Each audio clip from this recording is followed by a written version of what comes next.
자, 오늘은 영생하는 양식을 위한 삶이라는 제목으로 요한복음 6장 22절에서 29절 말씀을 본문으로 제가 증언하겠습니다. 요한복음 6장 22절 말씀부터입니다.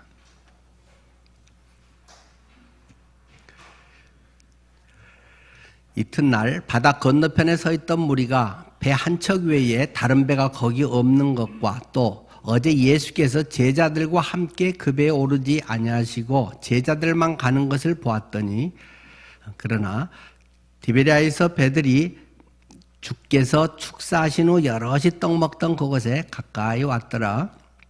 무리가 거기에 예수도 안 계시고 제자들도 없음을 보고 곧 배들을 타고 예수를 찾으러 가버나움으로 가서 바다 건너편에서 만나 랍비여 언제 오셨나이까 하니, 예수께서 대답하여 이르시되 내가 진실로 진실로 너희에게 이르노니 너희가 나를 찾는 것은 표적을 본 까닭이 아니요 떡을 먹고 배부른 까닭이로다.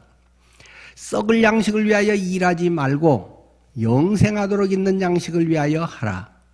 이 양식은 인자가 너희에게 주리니 인자는 아버지 하나님께서 인치신 자니라. 그들이 묻되 우리가 어떻게 하여야 하나님의 일을 하오리까? 예수께서 대답하여 이르시되 하나님께서 보내신 일을 믿는 것이 하나님의 일이니라 하시니. 아멘. 오늘 선교 주일입니다. 최초의 선교사는 누군가? 어떤 분들은 예수 그리스도가 최초의 선교사이시다라고 말씀을 하십니다. 자기 문화권에서 타 문화권으로 전혀 다른 지역에 가서 복음을 전하는 것. 예수 그리스도는 하나님과 영원히 함께 하시는 그 본향을 두고 이 땅에 내려오셔서 우리와 똑같은 모습으로, 우리 중에서도 귀족도 아니고 우리 중에서 뭐 더 탁월한 것도 아니고 제일 평범한 그런 사람의 모습으로 오셨습니다. 그분이 오신 이유는 무엇입니까? 영생의 삶을 주시기 위해서다. 우리를 구원하기 위해서다. 우리에게 이 세상이 전부가 아니라 영원한 삶이 있다. 미래에 대한 확신이 있기 때문에 지금 현재 내가 여기에서 무엇을 하며 어떻게 살아야 하는가 하는 의미를 확실하게 발견하게 됩니다. 하나님의 나라가 영원한 하나님의 나라가 있다는 것을 확신하기 때문에 현재 내가 있는 이곳이 예수 그리스도로 인해서 하나님의 나라가 이루어지게 하는 것이 그리스도인의 삶이다. 선교사의 사명이요, 우리 복음을 받은 사람들 또한 우리도 역시 파송되어 가야 할 선교사들의 삶의 모습이라고 하는 것을 말하고 있습니다. 우리는 쭉 요한복음을 강해하고 있습니다. 요한복음 오늘 본문은 바로 그러한 이야기를 우리에게 또 증언해주고 있는 본문이기도 합니다. 여러분이 계속 이 강해를 통해서 기억하실 줄 압니다. 6장에 들어오면서부터 예수님의 네 번째, 다섯 번째 표적이 기록되어 있었습니다. 네 번째 표적은 요한복음에서요, 오병이어의 표적. 보리떡 5개와 물고기 2마리로 5,000명 이상을 먹이고 12광줄 이상이 남은 그 사건. 그것이 말하고자 하는 것은 무엇이었습니까? 진정한 배부름이라고 하는 것은 무엇인가? 진정한 우리의 만족이라고 하는 것은 무엇인가? 사람들은 행복하기 위해서 산다고 하는데 진짜 행복이라고 하는 것은 무엇인가? 하는 것을 우리에게 질문하고 있습니다. 세상의 떡으로 그것은 채워지지 않는다. 세상에 연봉이 많아져서 해결되는 것이 아니다. 건강하다고 그것이 만사형통해서 해결되는 것이 아니다.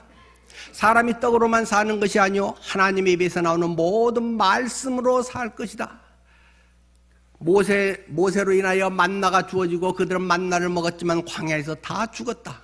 그러나 생명의 떡이신 예수 그리스도, 생명의 이 떡이 우리를 모든 것을 새롭게 하고 변화시킨다는 사실을 이제 다음 주, 그 다음 주 가면 이 6장 안에서 바로 계속 설명을 예수님 자신이 하고 계신다는 것입니다. 그것은 인간의 노력이나 행위로 인해서 만들어지는 것은 아니다라는 것을 강조하고 있습니다. 오병이어 기적에 이어서 바로 나타난 것이 물 위를 걸으신 수상보행의 이 기적, 표적의 이야기를 했습니다.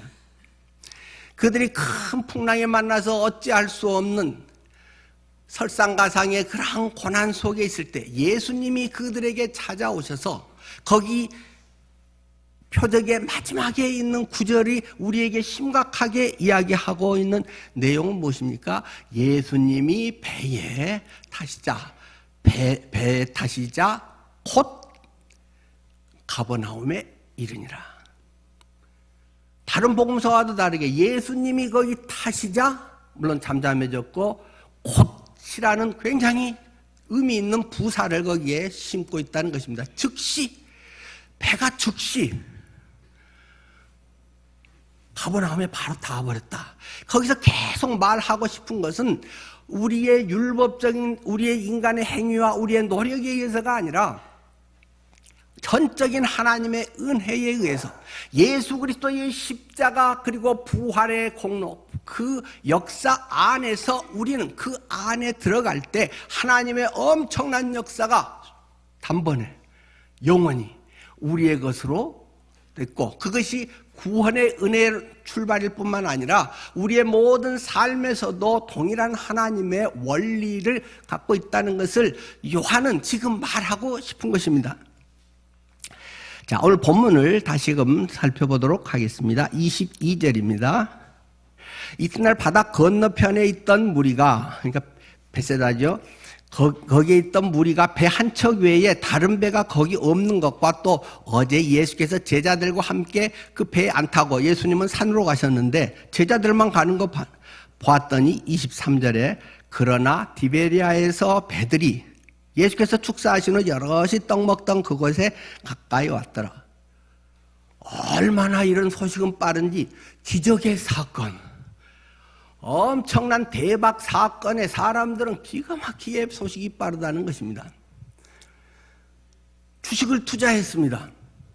그런데 그 주식이 50만 % 대박을 치고 최소 50만 %가 돼버렸다는 것입니다.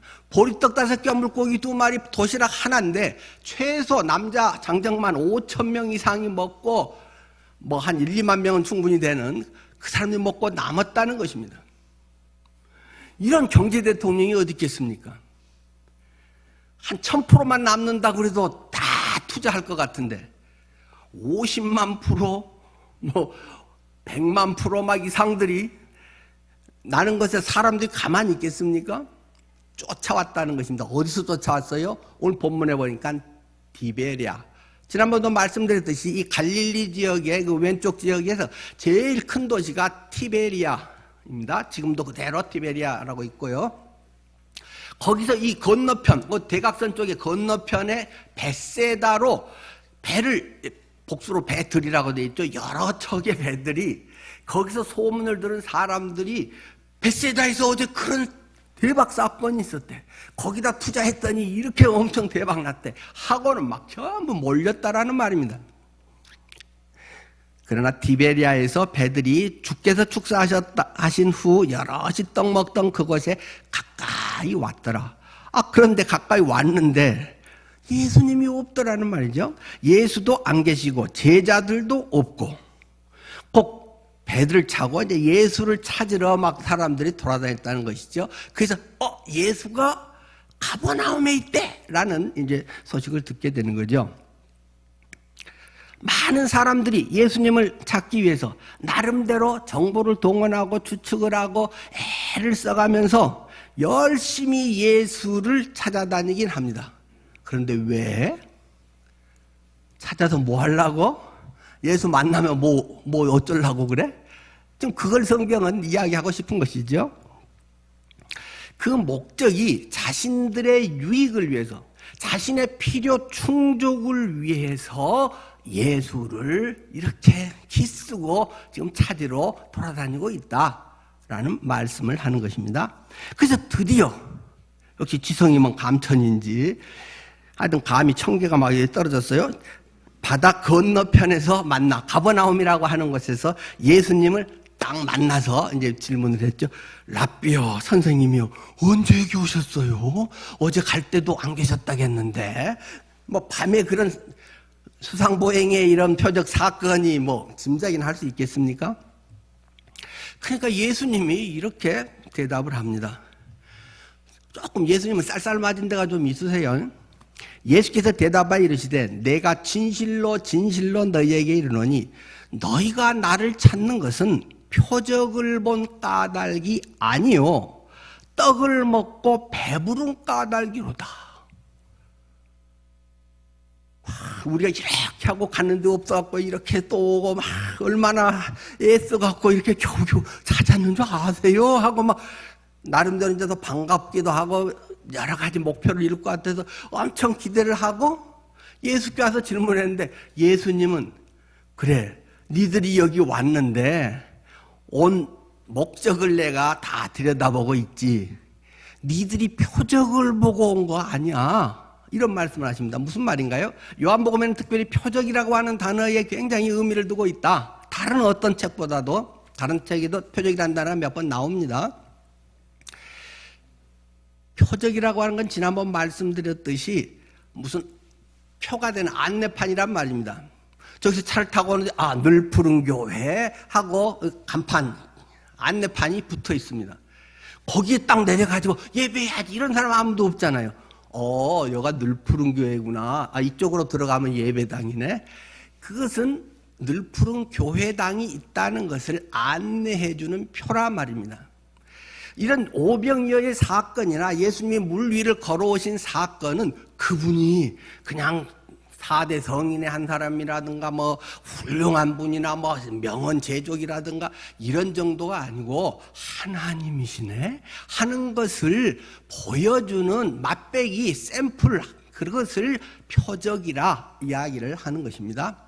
기적이라는 표현은 그 자체가 그 자연적으로 일어나지 않은 아주 특이하다, 놀랍다 그런 말로는 기적이라고 표현을 하고 그것의 의미가 예수 그리스도는 하나님이다. 그리스도가 어떤 분인가를 보여주는 것은 표적이다라는 단어를 쓰는 것입니다. 근데 표적을 보고 하나님이네 하면서 나를 경배하거나 내가 인생 헛살았는데 저분 안에서 참 진리 가운데 살아야지. 내가 제대로 이제 뭘 만났구나. 세상에 가짜 뉴스에 너무 속았구나. 너무 돈 건강 뭐 이렇게 살았구나 하는 것을 깨닫고 주님 앞에 나와서 경배하려는 것이 아니라 떡을 먹고 배부른 까닭이로다. 네 필요가 채워지기 때문에 네가 또 찾아온 거야. 소문 듣고 너희가 이렇게 온 거야 라고 예수님은 굉장히 민망한 이런 말씀을 대놓고 해버리셨다는 말입니다.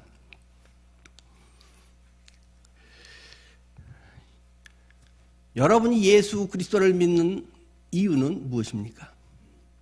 여러분이 예배 참석하고 여러분의 삶에 주님과 함께하는 목적은 무엇입니까? 성경은 우리에게 그런 질문을 지금 이런 사람들을 통해서 2000년 전의 사람들을 통해서 우리에게 지금 질문하고 있습니다. 그들은 예수님이 함께하면 어쨌든 내가 대박나겠다. 그래서 바로 앞에 그 15절에 이런 구절이 있었던 거 기억나시죠? 오병이어 사건이 있고 그들이 합심이 돼서 하려고 했던 한 가지 일이 억지로 임금을 삼으려 하는지라. 이 경제대통령 저분만 있으면 우리는 걱정할 게 없어. 예수 믿으면 예수님이 나 필요를 다 그냥 채워줘. 주님은 함락의 선을 이루셔. 주님 안에 있으면 모든 게 다 돼. 어떤 굉장히 자기중심적인 이러한 때로는 신앙, 때로는 물론 하나님은 우리의 필요를 아시고 우리를 불쌍히 여기셔서 그런 걸 말하기 전부터 알고 계신다. 분명히 약속하셨잖아요. 무엇을 먹을까 무엇을 마실까 염려하지 마라. 너희에게 이런 것이 있어야 할 줄을 주님께서는 이미 아시느니라. 그렇기 때문에 너희는 먼저 하나님의 나라와 의의를 구하라. 그리하면 이 모든 것을 너희에게 더하시리라 말씀하셨지 않습니까? 그들은 자기의 그런 욕망의 도구, 수단으로 써먹고 싶은 것이 예수라고 하는 존재였다는 것을 15절에서는 분명히 밝혀주었습니다. 떡을 먹고 배부른 까닭에 니들이 지금 찾아온 거야. 예수 믿으면 만사 형통이야. 무병장수해. 자녀들이 3대 4대 복을 받아. 자꾸 어떤 신명기라든가 이런 구절들만을 계속 그것이 목적이 된다는 말입니다. 그것이 없다거나 그것은 필요 없다는 말을 하는 건 성경이 결코 아닙니다. 오해를 하시면 안 됩니다. 그것은 당연히 우리 인간 사이에 필요한 것이다. 그러나 그것이 목적이 돼서는 안 된다. 그것은 주님을 사랑한 주님과 함께하는 사람들의 하나님이 부어주시고 채워주시는 하나님의 사랑하심과 선한 주님의 뜻을 향한 결과인 것이지 그것이 우리가 추구해야 할 목적으로 삼는 것은 아니다. 지금 그 얘기를 하고 싶은 것입니다. 자, 조금 더 구체적으로 27절을 들여다보겠습니다. 썩을 양식을 위하여 일하지 말고 영생하도록 있는 양식을 위하여 하라. 이 양식은 인자가 너희에게 주리니 인자는 아버지 하나님께서 인치신 자니라.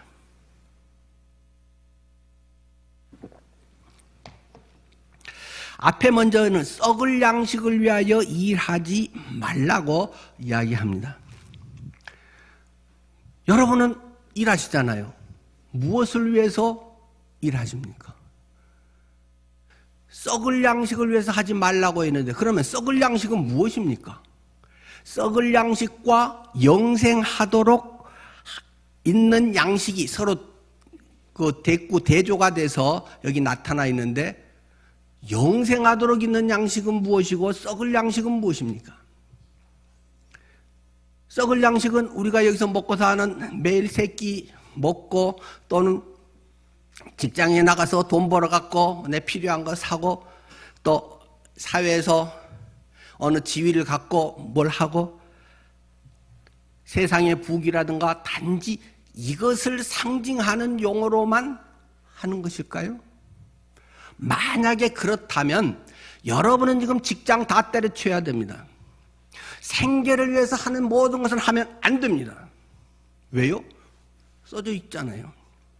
여기에서 썩을 양식을 위하여 일하지 말라라고 하는 것은 단순하게 우리가 그냥 좀 속편하게 생각해서 썩을 양식을 위한 세상의 일을 아예 하지 말라는 건 아니고 너무 그것에 관심 갖고 거기에 몰두해서 살지는 마라 뭐 그런 경고의 말씀이지라고 이해하고 싶지만 틀린 말입니다. 성경은 그런 얘기를 하고 있는 게 아닙니다. 그건 뭡니까? 썩을 양식을 위하여 일하지 말고, 이 말고라는 것은 그 헬라어 자체로 하면 매라고 하는 이 부정어인데 이것은 굉장히 강력한 부정입니다. 절대 하면 안 된다 그런 뜻입니다. 안 하는 게 좋고 이런 뭐 권유형의 단어가 아니고 이거는 절대 하면 안 되는 거야 라는 것을 여기에 지금 말하고 있는 것입니다. 썩을 양식을 위하여 일하는 건 절대 하면 안 돼. 만약에 그렇다면 썩을 양식이 내가 먹는 이런 거 생계를 위한 직장은 다 집어치워야 됩니다. 그리고 산에 들어가서 농사를 짓든지 근데 농사 짓는 것도 사실은 자기 입에 자기가 심어서 그런 거지 그것도 역시 썩을 양식이고 다 굶어 죽어야 되는 겁니다. 그렇다면 여기서 말하시고 있는 본문의 내용은 무엇입니까? 썩을 양식을 위하여 일하지 말라. 좀 더 오히려 강조에서 중심이라면 일한다라고 해야 할 것 같습니다. 썩을 양식을 위해서 일한다. 동기를 주님은 우리에게 강조하고 싶으신 것입니다. 만약에 썩을 양식을 위해서 전혀 뭐 하면 안 된다 그러면 예수님은 왜 오병이어 기적을 해서 그 사람들의 굶주린 것을 먹였어요? 너희들 여기서 굶어 죽어라. 지금 천국 여기서 바로 가는 것이 고생 그만하는 것이고 제일 좋은 것이다. 뭐 이렇게 하고 침례 받을 때 꾹 눌러서 한 20분 눌러가지고 숨 못 쉬고 침례 받을 때 바로 천국 가게 한다거나 그런 거지. 여기서 그냥 무슨 말씀을 하십니까? 세상과 격리돼 살아라 그런 얘기를 하는 것입니까? 동기가 니들이 나를 찾아오는 동기가 표적을 보고 하나님에 대한 그런 것보다는 니 잘 먹고 잘 사는 게 예수 믿는 네 목적 아니냐? 그런 질문을 하듯이 썩을 양식은 자기의 배를 불리기 위한 그런 자기 만족, 자기 유익, 자기 중심주의적 가치관 이런 것은 안 되는 것이야. 그것을 강조하는 내용입니다. 나의 소원 성취를 위해서, 나의 만사형통, 나의 행복을 위해서 나나 나 가족의 그런 앞으로 뭔가 잘 되고 좋은 데 들어가고 뭐 하면은 다른 사람들 다 부러움이 되고 그런 것이 예수 잘 믿으면 그렇게 된다. 그렇기 때문에 예수 믿어라. 이것은 썩을 양식을 위하여 일하는 것에 해당되는 것이라는 말씀을 하고 있는 것입니다. 그것이 때로는 굉장히 좋아 보이는 봉사, 구제라고 할지라도 아니 어쩌면 자아실현과 나의 막 감동이 되고 그런 것이라고 할지라도 조금 더 나아간다면 교회에 헌금을 드리는 것이라 할지라도 어떤 사람은 교회에 이만큼 하나님께 헌금을 드리면 하나님께서는 그것에 갑절의 은혜를 갑절이나 더 벌게 해주십니다. 아까워하지 말고 주님께 드리십시오. 그러면 하나님께서 넘치게 여러분의 그것을 드린 것보다 몇 배 더 많이 주실 것입니다. 그렇기 때문에 11조를 떼먹으면 안 됩니다. 이런 게 성서적인 이야기입니까? 성경이 우리에게 가르치고 있는 내용은 그런 것입니까? 당연히 그리스도인은 우리는 11조라는 용어보다는 소득헌금이 더 좋겠다 소득헌금이라고 했지만 주님께 당연히 드리는 것은 마땅한 것입니다.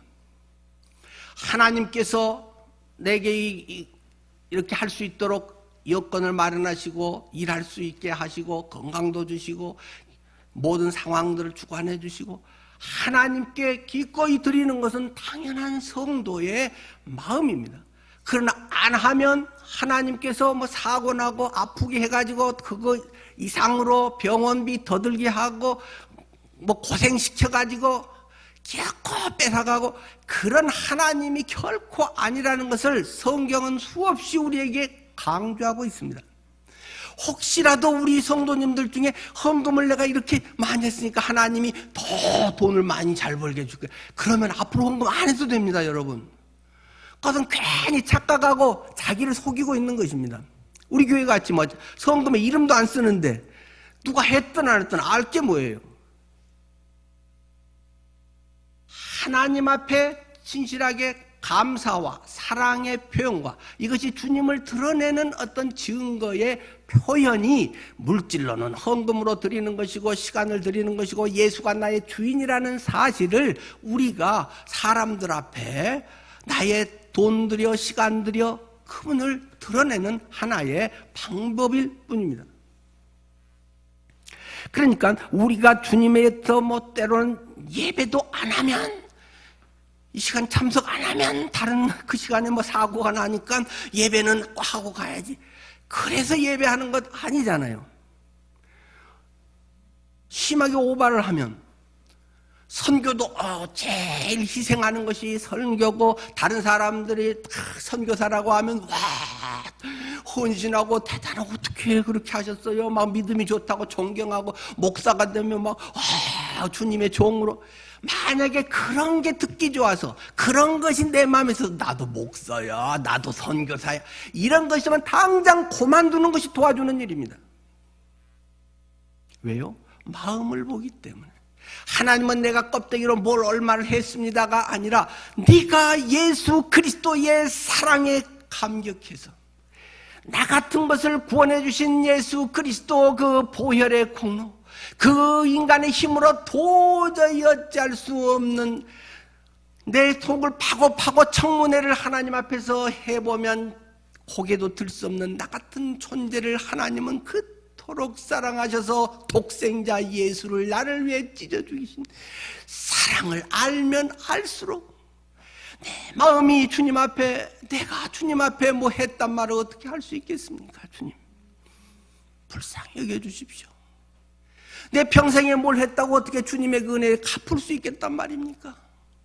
그렇게 해서 할 수밖에 없는, 그것이 그리스도인의 삶이라는 말입니다. 그것이 영생하도록 있는 양식을 위한 삶이라는 것을 가르치고 있습니다. 바로 뒤에 나오지 않습니까? 28절, 그들이 묻되 우리가 어떻게 하여야 하나님의 일을 하오리까? 이 사람들의 생각은 계속 율법적 종교적인 것에 매여 있는 것입니다. 조금 더 정확하게 하면 우리가 어떻게 해야 하나님의 일을 한데, 뭐 영어 성경에는 다 복수로도 금방 나와 있잖아요. 원래 이제 복수이기 때문에 하나님의 일들을 할 수 있겠습니까? 라고 물어본 거죠. 근데 예수님은 29절 대답합니다. 예수께서 대답하여 이르시되 예수께서 보내신 일을 믿는 것이 하나님의 일이니라. 이렇게 주님은 말씀하셨다는 말입니다. 앞에서는 복수로 어떤 일들을 해야 된단 말입니까? 어떻게 하죠? 근데 예수를 믿는 것이 하나님의 일이다. 여기서 일은 단수로 써져 있습니다. 우리가 하나님 앞에서 할 수 있는 일은 한 가지밖에 없습니다. 단수로 한 가지밖에 없습니다. 무엇입니까? 예수를 잘 믿는 것입니다. 예수를 믿는 것입니다. 그것의 여러 표현이 무슨 교사도 하고 무슨 직분의 여러 가지도 하고 뭐 다양하게 나타날 수 있지만 결국 그것은 예수를 믿는 것이 하나님의 일이다 라는 것을 말합니다. 예수 잘 믿는다는 건 또 무엇입니까?